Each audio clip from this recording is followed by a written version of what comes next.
আরে এটা তো দেখি একটা সারস পাখি। আহারে, এটা নিশ্চয়ই খুব ব্যথা পেয়ে মাটিতে পড়ে গেছে, না হলে সারস তো মাটিতে পড়ে যায় না, ও খুব উঠতে পারে। দেখি তো ওর কি হলো।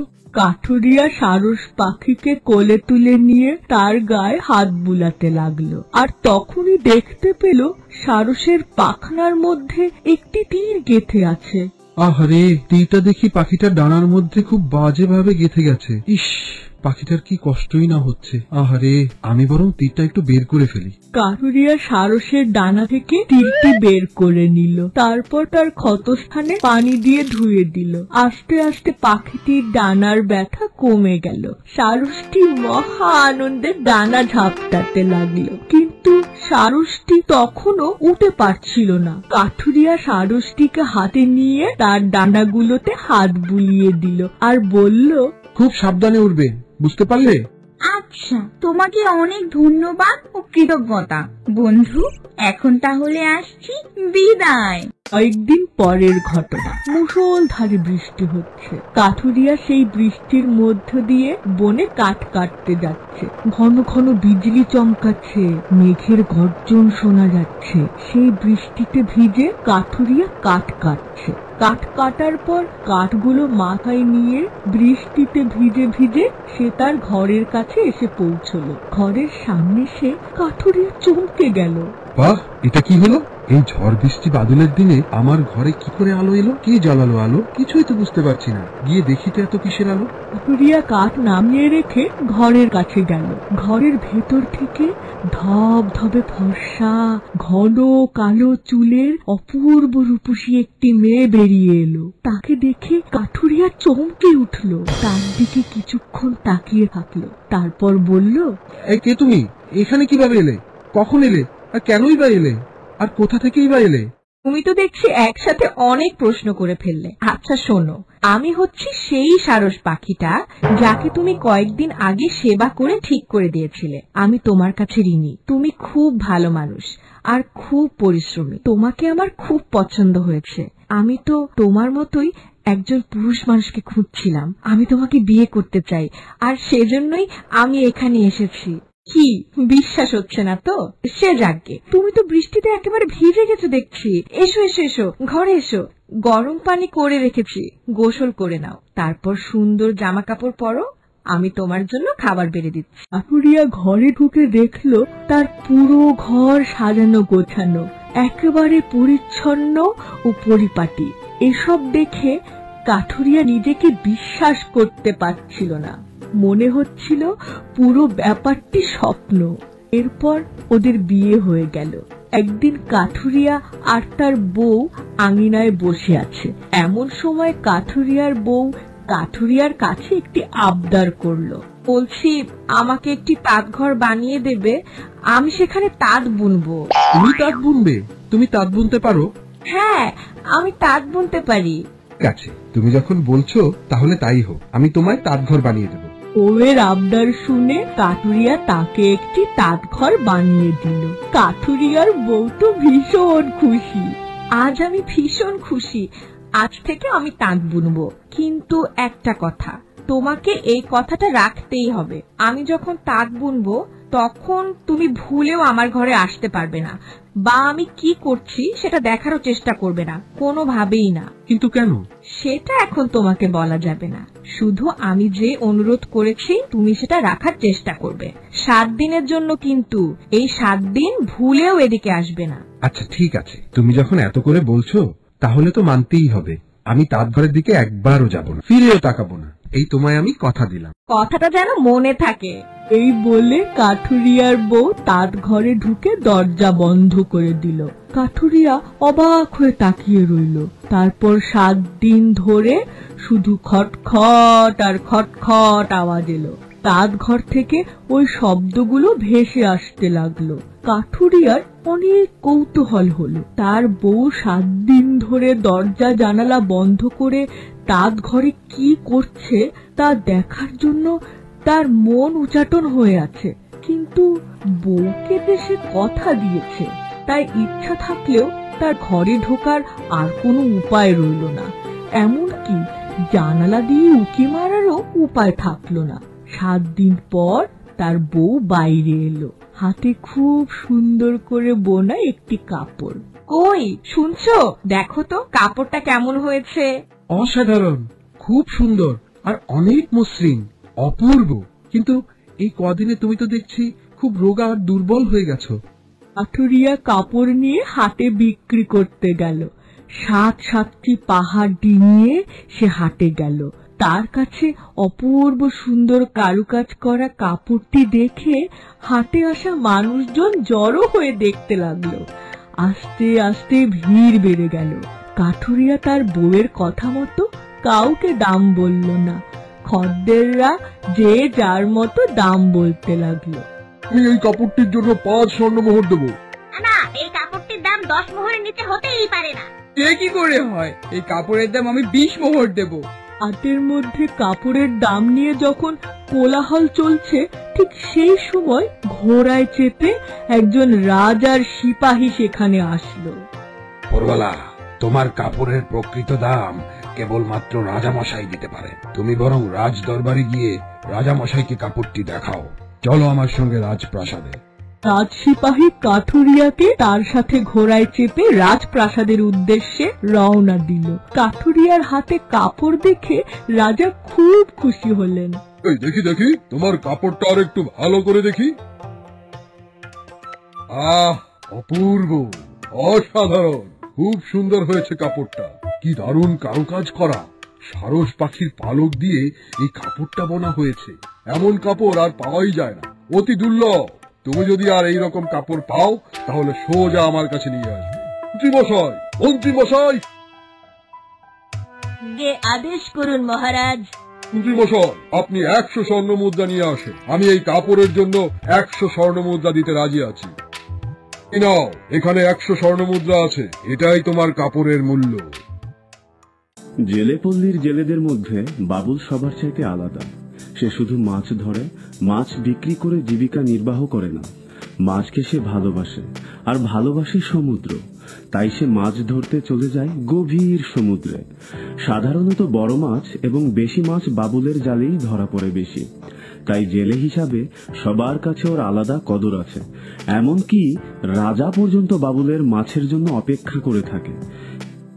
কিন্তু বউ পিঙ্কির কাছে সে সারাক্ষণ ঝাড়ির উপর থাকে, কারণ অনেক মাছ ধরার পরেও সংসারে অভাব লেগেই থাকে 12 মাস। বাবুলের কিছু খারাপ অভ্যাস আছে, তার মধ্যে মদ্যপান একটি। সমুদ্র থেকে ফিরেই সে বসে যায় মদ খেতে। তখন দুনিয়াদারির কথা তার আর মনে থাকে না। তার আরেকটা অভ্যাস হলো, নিজের কাছে টাকা পয়সা থাকলে অন্যের বিপদে আপদে সে অকাতরে সেই টাকা বিলোতে দ্বিধা করে না। ওদিকে হয়তো দেখা গেল বাড়িতে চালের অভাবে চুলায় রান্না বসাতে পারেনি পিঙ্কি। তখন বাবুল আর পিঙ্কির মধ্যে ঝগড়া লেগে যায়। এভাবেই চলতে থাকে ওদের দাম্পত্য জীবন। কিন্তু একদিন ঘটে যায় দারুণ এক ঘটনা।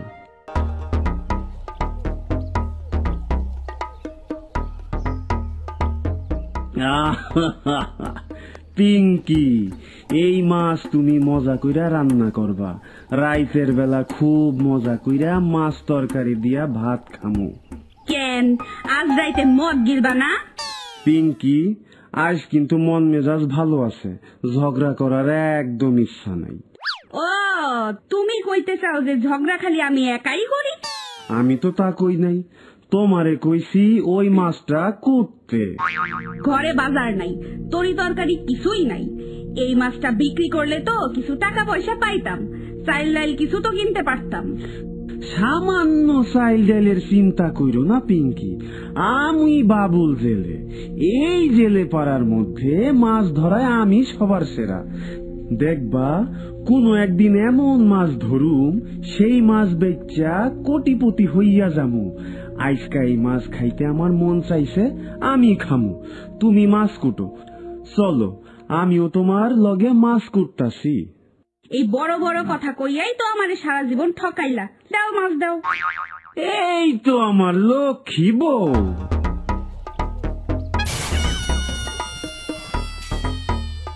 ওগো, মাছের পেটে এগুলা কি গো? কেন, কি পাইছো তুমি মাছের পেটে? আমার তো মনে হইতাছে 2টা হীরার টুকরা। তুমি কি আমার লগে মস্করা করো নাকি বউ? না গো, আমি মোটেও মস্করা করতেছি না, তুমি একটু ভালো করে দেখো। বউ, তোমার কথাই মনে হয় ঠিক। এগুলা তো সাধারণ পাথর মনে হইতাছে না। আমার জীবনে তো মাছের পেটে এইরকম পাথর দেখি নাই কোনোদিন। কি করবা এগুলোর নিয়া? সেইটাই তো ভাবতাছি। তুমি এক কাম করো। কি কাম করুম? তুমি এই পাথর দুইটারে বানিয়ার দোকানে লইয়া যাও, গিয়া দেখাও মধু বানিয়ারে। এইটা তুমি খুব ভালো বুদ্ধি দিছো বউ। আমি এক্ষুনি যাইতাছি মধু বানিয়ার দোকানে।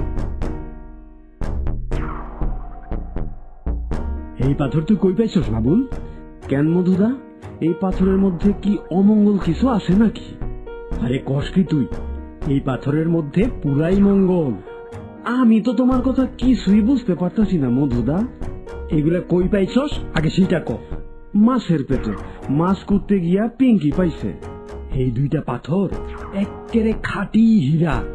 কি কও মধুদা? সত্যি কইতাছি, এই হীরা কেনার মতো সামর্থ্য আমার নাই। পুরা দোকান বেচাও আমি তোর এই হীরার দাম দিতে পারুম না। তুমি কি আমার লগে মস্করা করতেছো নাকি মধুদা? না রে ভাই, আমি সত্যি কথা কইতাছি। তুই এক কাম কর বাবুল, তোর এই হীরা কেনার মতো মানুষ আমাকে এই তল্লাটে নাই। তুই রাজার কাছে চইলা যা, উনি ছাড়া এই হীরা আর কেউ কিনতে পারবো না। এই হীরা দেখা মহারাজ পাগল হইয়া যাইব দেখিস। তাইলে আমি সত্যি মহারাজের কাছে যাবো মধুদা? অবশ্যই যাবি, এক্ষুনি যা। এই হীরা তোর কাছে রাখা নিরাপদ না। আমি তাইলে গেলাম মধুদা। যা যা যা। ওগো, আমিও যাবো মহারাজের কাছে। বউ, দুজন মিলাই আমরা তার কাছে যাব। শুনো, তোমার লগে মহারাজের ভালো চিন পরিচয় আছে, তুমি একটু বুঝা শুনা দাম চাইও। মহারাজার কাছে এই জিনিসের দাম চাইতে হইব না পিঙ্কি, উনি কাউরে ঠকায় না। তুমি সবাই রে এইরকম বিশ্বাস করো দেখাই সবাই তোমারে ঠকায়। মহারাজ আমারে ঠকাইব না পিঙ্কি। না, তোমারে আমি কোনোদিন মানুষ বানাইতে পারুম না। কেন? আমি কি গরু ছাগল নাকি? তার চাইতেও অধম। শুনো, এরকম বড়লোক হওয়ার সুযোগ হয়তো আমাগো জীবনে আর নাও আইতে পারে। যেমনেই হোক এই সুযোগটারে কামে লাগাইতে হইব। আচ্ছা ঠিক আছে। হীরার দাম দর নিয়ে তুমি কোনো কথা কইবা না, যা কথা কর আমি কমু। আচ্ছা ঠিক আছে, আমি কোনো কথা কমু না। চলো এখন তাইলে আমরা যাই। চলো।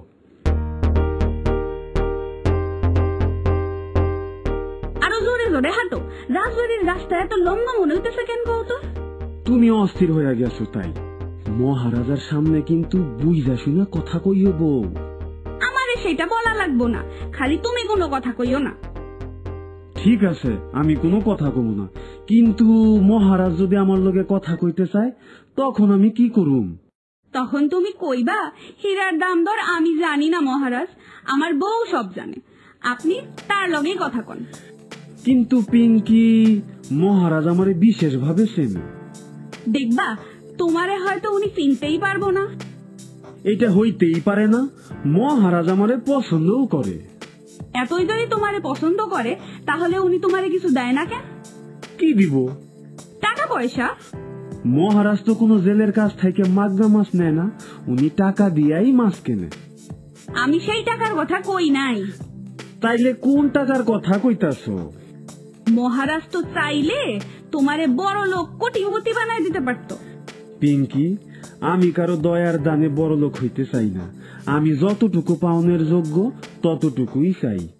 এই কারণেই তোমার কিছু হইতাছে না। পিঙ্কি, তুমি কিন্তু এইসব নিয়ে তারে কিছু কইবা না। আমি আমার হীরা নিয়ে কথা কমু, সুযোগ যখন পাইছি সেটারে কামে লাগামু। তুমি সারা জীবন মাছ ধইরা কিছুই করতে পারলা না, এইবার আমি একটু চেষ্টা করে দেখি। দূর, রাস্তা দেখি শেষই হইতে চায় না। এই তো চইলাইছি।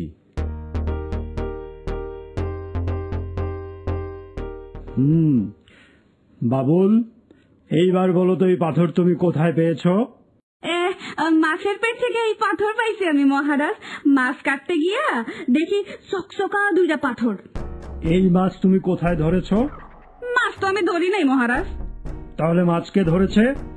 আমি ধরছি মহারাজ, ওই মাছটা গভীর সমুদ্রের মাছ, খুব বেশি ধরা পড়ে না। ওই মাছটা আমার কাছে নিয়ে আসলো না কেন? মহারাজ, চিন্তা করে দেখলাম অনেক দিন বড় মাছ খাই না, তাই শখ হইল মাছটা খাওয়ার। বউরে কইলাম মাছটা কুটো, তারপর এই ঘটনা। বাবুল, তুমি ওই মাছ আমার কাছে না নিয়ে এসে অপরাধ করেছ, এই জন্য তোমার শাস্তি পেতে হবে। যথা আজ্ঞা মহারাজ। কিন্তু মহারাজ। কিন্তু কি? বাবুলের শাস্তি কি তুমি নিতে চাও? বাহ, খুব ভালো, স্বামী অন্ত প্রাণ। বানিয়া, পাথরগুলো ভালো করে যাচাই করে একটা সিদ্ধান্ত দাও তো। মহারাজ, আমি হলপ কইরা বলতে পারি, এই রকম দামি হীরা পৃথিবীতে খুব একটা পাওয়া যায় না। এই হীরার দাম কয়েক কোটি টাকা। বাবুল, তুমি এই হীরার দাম কত চাও? মহারাজ, দামের কথা আমি কই? না মহারাজ, আমরা দামের কথা কইলে ঠইকা যামু। আপনার যা মনে হয় আপনি তাই দাম দিবেন, না দিলেও আমাকে কোনো আপত্তি নাই। বাবুল, আমি তোমার উপর সব সময় খুশি। আমি জানি তোমার জালে সবচাইতে বড় মাছটা ধরা পড়লে সেই মাছ তুমি আমার কাছে নিয়ে আসো, কিন্তু এই মাছটা তুমি কেন নিয়ে এলে না বাবুল? মহারাজ, আমি তো অনেক বড় মাছ ধরা পড়লে শুধু আপনার কাছে নিয়ে আসি। ওই মাছটা তেমন বড় ছিল না মহারাজ। আচ্ছা পিঙ্কি, তুমি এই হীরার টুকরার জন্য কত টাকা চাও? মহারাজ, আমার স্বামীর শাস্তি কি মওকুফ করা যাবে? মানে হীরার দাম হিসেবে তুমি তোমার স্বামীর শাস্তি মওকুফ চাও? জি মহারাজ। আর কি চাও? তুমি যা চাইবে তোমাকে আমি তাই দিব। মহারাজ, আমার আর গরিবই ভাল লাগে না, যদি কোনো অভাব না থাকতো আমাদের। ঠিক আছে, আজ থেকে তোমাদের আর কোনো অভাব থাকবে না। তোমাদের থাকার জন্য প্রাসাদ তৈরি করার কথা আমি আজকেই বলে দেব। আর বাবুল, তুমি এখন থেকে ইঞ্জিনের বড় নৌকায় করে মাছ ধরবে। তোমার সাথে অনেক মাঝিমাল্লা থাকবে। তুমি হবা সবার সর্দার, আর পিঙ্কি থাকবে রানীর মতো। ওর 10 জন সেবাদাসী থাকবে, যখন যা মন চাইবে তাই খাবে, যত অলংকার পরার ইচ্ছা করবে তাই পরবে। বানিয়া, তুমি পিঙ্কির জন্য সোনার অলংকার বানানো শুরু করে দাও। যথা আজ্ঞা মহারাজ। মহারাজ, এত আনন্দ আমি কোথায় রাখবো? তোমার এই ভালো স্বামীর সাথে আনন্দ ভাগ করে নাও, যাও। মহারাজ, আমি কৃতজ্ঞ আপনার কাছে।